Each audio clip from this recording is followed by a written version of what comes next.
Hey folks, Suburban Cowgirl here. It is a beautiful late spring day and I am finally going to be able to get some planting done. You've seen a couple of videos and some pictures probably about seed starting, but there are a few different vegetables that really don't like to be put in trays. Anything with a good sized root on it, tuber plant, anything like that is going to either grow so fast that it's going to kill it while it's still in the tray, or you're going to have a heck of a time trying to get it out of a seeding tray. Just pulled a couple of really young pea shoots out actually, and they were kind of a bear to get out. So hopefully they will go ahead and keep growing in the garden where I've just put them, but things like carrots, parsnips, beets, rutabagas, anything like that that you're going to want to do will not do well in a starter tray. It's just going to disturb them and cause more harm than good when trying to get them out of that thing rather than just direct sowing them. So anyway, there is a quick glance at a whole bunch of different seeds. I am planting parsnips and carrots. We're going to try to do some kidney beans and maybe some beets, and then definitely going to transplant the cabbage sprouts that I have inside my tray. So I'm going to go outside and kind of just give you a quick rundown of the spaces that I have and what they're being used for. Sorry, this is kind of going to be all spliced together, maybe a little jumpy at times. Got a whole bunch of kids that are out enjoying the day, and while I don't begrudge them that, you all know how loud a group of 14-year-olds can get. So anyway, hope you can hang around and see what we have to do.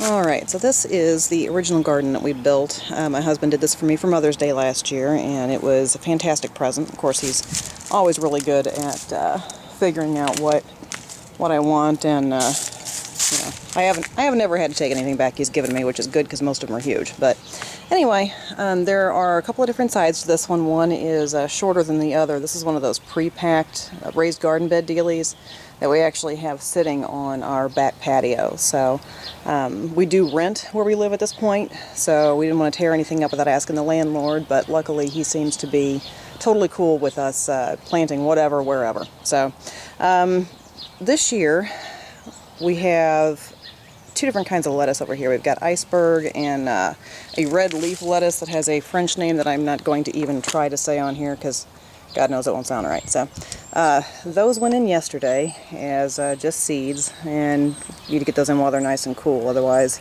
they will bolt and they'll get real bitter real fast. So that side is worked for now. This side needs to be fluffed up and may even need to have a little more soil in addition to the compost added to it, but that is where the cabbages and maybe some more lettuce is going to go. The tomatoes and some pepper plants were here last year, and I don't like to plant the same things or plants with the same characteristics in the same spot 2 years in a row. It will kill all the good stuff in the soil, and there won't be anything for the plants to eat. So aside from that, if you did have any sort of infestation last year, there's a real good chance that planting again in the same spot with the same thing is going to have the same result. So anyway, get over to the other side of the yard and show you what we're doing. This is a spot that has not really been laid out real well yet. I worked the soil a little bit in the fall, and then again here in the last couple of weeks whenever I've been able to get out and do it when it wasn't too cold and the ground wasn't frozen. So eventually, hopefully in the next couple of weeks, we will actually have something set up with this railing. I'm thinking I'm probably going to do pole beans over here.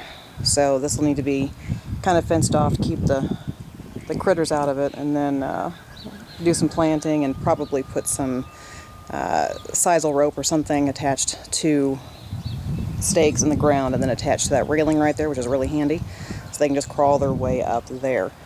Pole beans do what they say they do. They climb poles, so the best thing you can do is give them some sort of a natural a trellis to work with. And God knows it's a lot cheaper than going out and actually buying the ready-made ones. So we're just going to walk this way.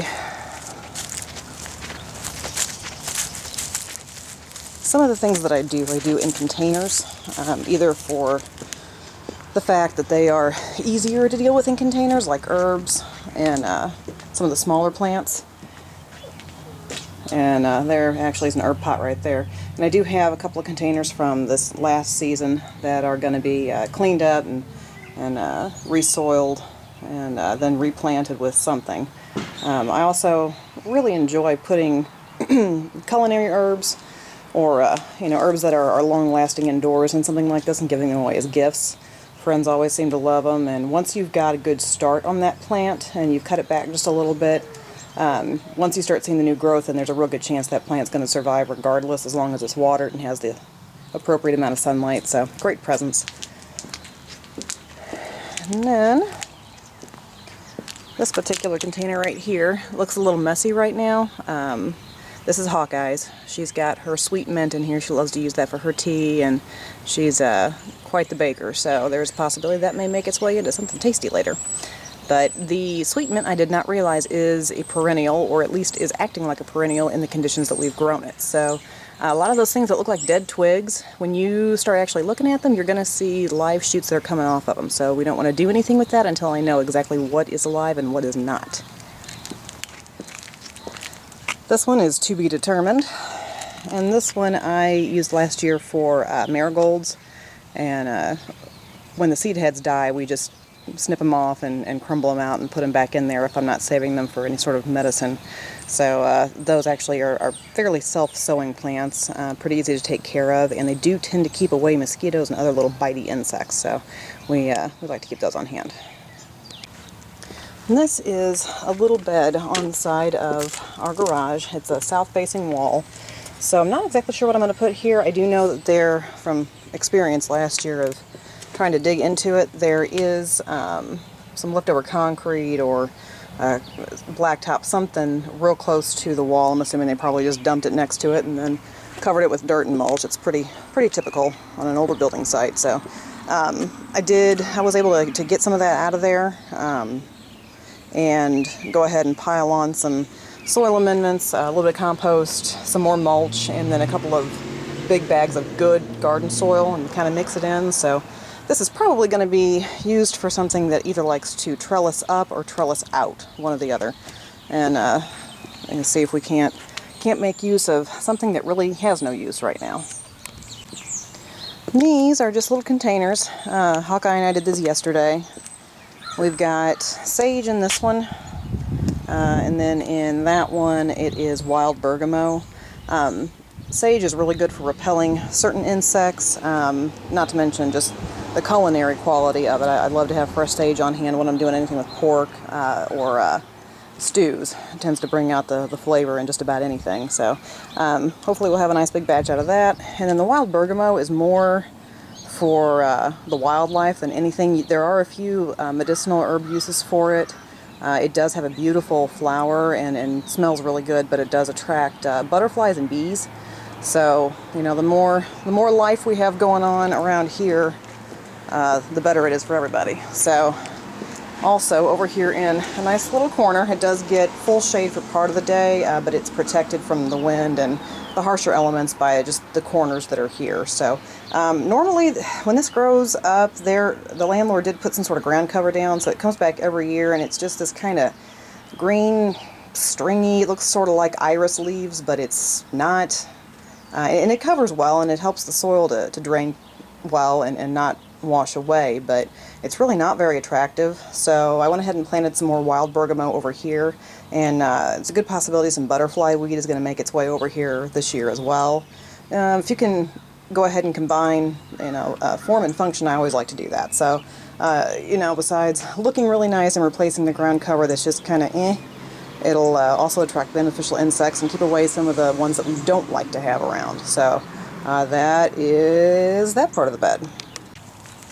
And this is not part of my planting plan, but somehow over the years we have gotten wild clover and a couple of other things I have not yet identified that smell really good, and on top of that it does seem to attract a lot of butterflies, and paper wasps seem to like them, which, you hear the word wasp and it's freak out time, but actually they are very beneficial to humans. They don't sting.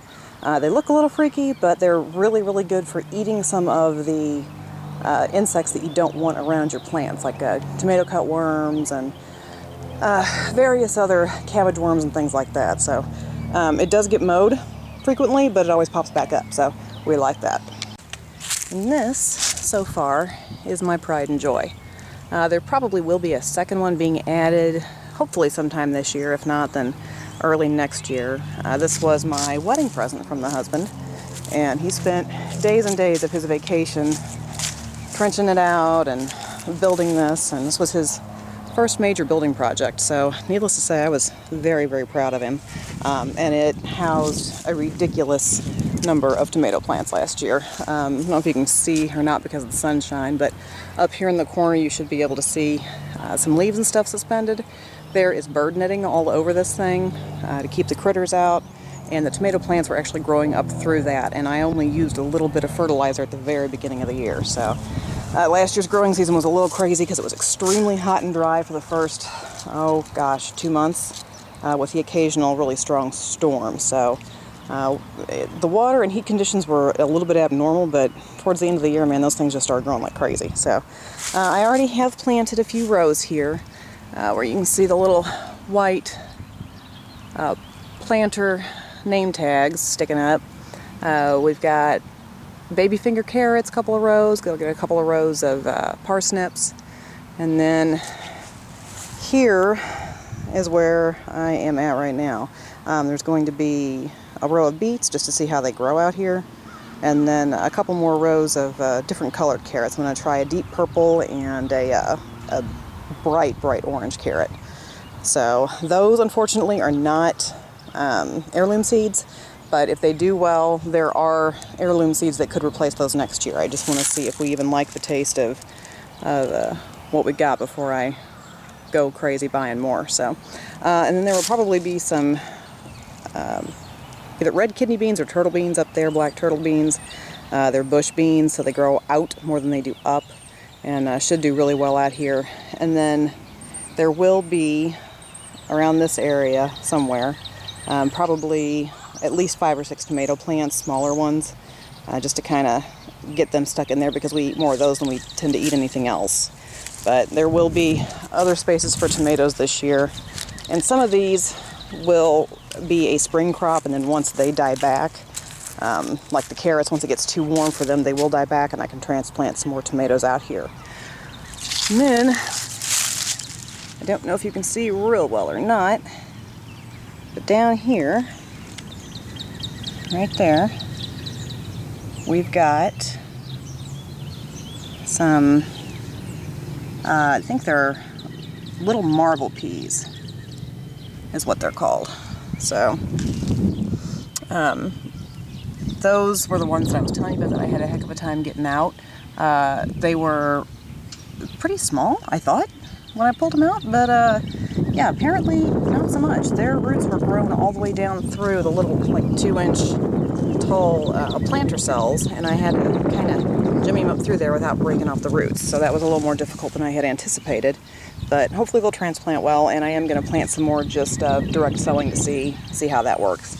A lot of the stuff the first couple of weeks of the year, if I haven't grown it before, is more of an experiment than anything. Sometimes I get lucky and they come out real well, and you know, I can just go ahead and plant more in behind them, and sometimes they don't come up or they turn up a horrible mess. I had some ridiculous looking broccoli last year. It looked like it was growing great, but it was actually bolting, and I didn't even realize it until probably a couple of days passed when it was been good to do anything about it. So, but that's kind of what gardening is. Trial and error, see what works, see what doesn't, and then you can either decide to repeat it or try something new the next year. So it's ever changing, and it's a lot of fun. So anyway, I'm going to go ahead and sign off for now, and we will see you guys later. Bye.